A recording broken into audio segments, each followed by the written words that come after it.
नमस्कार आपको यूट्यूब पाठशाला प्रथम एपिसोड को स्वागत। आज वीडियो रे हमें शिखा किपर गूगल अकाउंट बा जीमेल तैयारी करा जाए। चलतु आरंभ करिबा। प्रथमे आपणकर फोन किंबा कंप्यूटर रे थिबा कोनोसी एक ब्राउजर को ओपन करंतु। ओपन करिया परे सेटारे टाइप करंतु create a new Gmail. Okay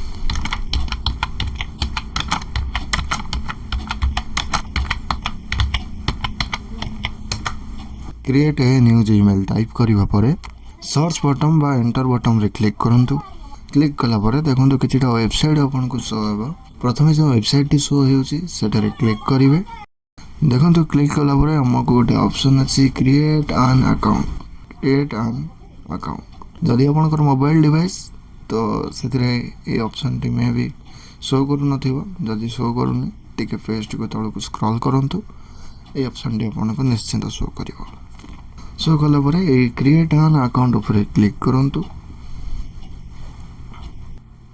click कला परे देखंतु एक पेज ओपन होला जोटे लिखा है क्रिएट ए गूगल अकाउंट बा Gmail.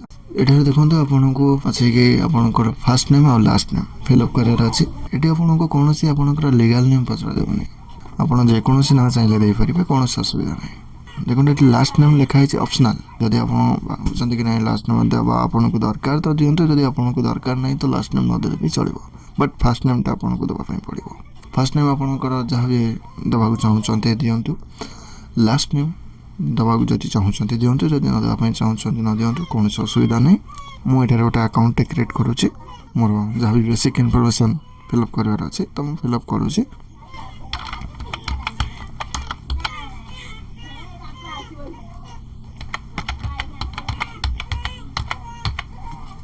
First name last name enter कला परे देखंतु तळे गोटे नेक्स्ट बटन अछि। तो से नेक्स्ट बटन ऊपर क्लिक करंतु। क्लिक कला परे देखंतु आउ एक पेज ओपन जो लिखा है basic information enter your birthday and gender. देखंतु एटारे आपनको आपनकर जन्मर मास तारीख वर्ष आपनकर जेंडर। ओके मो मोर डेट ऑफ बर्थ को एंटर कर देछि। एबे देखंतु मोर जेंडर को सिलेक्ट करछि। मोर जहाँ भी जेंडर अछि मो मेल जेहेतु मो मोर मेल जेंडर को सिलेक्ट करूछि। तबे देखंतु तळे एक नेक्स्ट बटन अछि। पुणी आउतरे से नेक्स्ट बटन रे क्लिक करंतु। क्लिक कला पर देखंतु आउ एक पेज ओपन होला। Choose your Gmail address. Google आपन को दुईटा जीमेल एड्रेस सजेस्ट करछि। जदि आपन सेडा चाहिबे तो यूज करि परिबे। जदि आपन चाहुना कि ना आपन चाहउछथि आपन को हिसाब रे जीमेल आईडी बनिया पे तो create your own Gmail address. Okay तो जेहेतु मोर ये दुईटा यूज करिवार नै तो मु create your own Gmail address पर क्लिक करूछि। देखंतु मु create your own Gmail address पर क्लिक कला परे ओके देखो मन यूट्यूब 24 gmail.com अच्छी मीन्स gmail.com एंटर करिवार नै। आपन खाली आपनकर gmail.com पूर्व जहाँ भी ऐड करिवार अछि ऐड करिवे।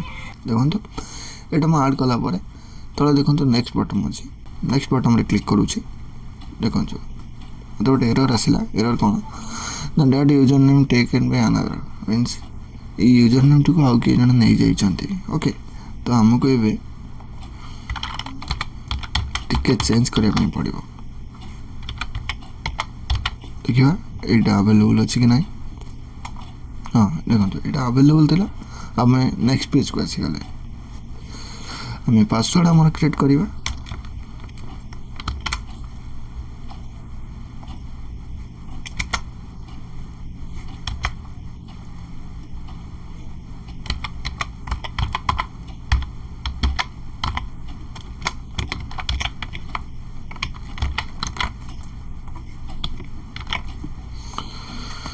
आपण एटा एक स्ट्रांग पासवर्ड क्रिएट करंतु जेमति कि आपण को पासवर्ड को कहीं जल्दी एक्सेस करि परिबेनी।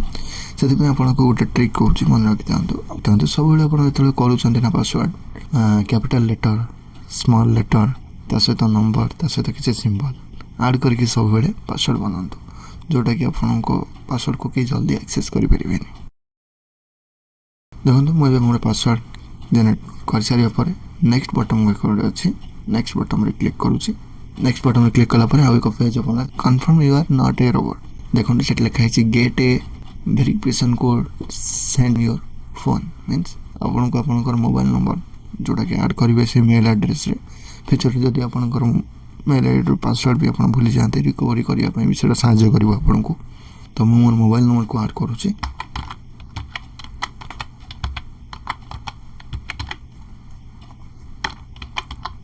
देखो मुझे मोर मोबाइल नंबर को ऐड कर दे आपन भी आपंकर मोबाइल नंबर को एठारे ऐड करेंगे। आप जो मोबाइल नंबर एंटर करेंगे से नंबर को गोटे ओटीपी जबार अच्छे से ओटीपी को एंटर करेंगे। आपंकर जीमेल आईडी सहित ये मोबाइल नंबर टी वेरीफाई हो।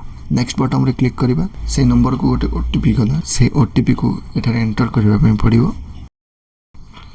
देखंतु मु मोर ओटीपी एंटर करि सारी नेक्स्ट बटन रे क्लिक करूची। देखंतु आ एक पेज ओपन हला जोट लिखा है रिव्यू योर अकाउंट इन्फो। आपण जो डिटेल्स सबमिट करथिले जेमति फर्स्ट नेम लास्ट नेम देथिले म आपण को जेमति कहितले एट देखंतु फर्स्ट नेम लास्ट नेम। एबे आपण को नेक्स्ट बटन रे तळे क्लिक करबा अछि। देखंतु गूगल एक privacy term and condition page open हला। आपण को आई एग्री रे क्लिक करिया पड़िबो। आपण देखंतु तळे एक आई एग्री बटन शो होउची तो सेटा रे क्लिक करिवे। जदि आपण मोबाइल डिवाइस तो टिके स्क्रॉल भी करिया पे पड़िबो। स्क्रॉल कले ये ऑप्शन टी शो कर जिवो आई एग्री। देखंतु मु आई एग्री बटन रे क्लिक कर देइछि। देखंतु मोर जीमेल एड्रेस क्रिएट हे गला। धन्यवाद आपण एते सब वीडियो देखिथिबारु। आज हम जानिले किपरि गूगल अकाउंट बा जीमेल तयारी करा जाय। जदि वीडियो आपण मन को उपकारी लागिला तेबे लाइक करिवे शेयर करिवे चैनल को सब्सक्राइब करिवे। आगामी एपिसोड रे देखा धन्यवाद।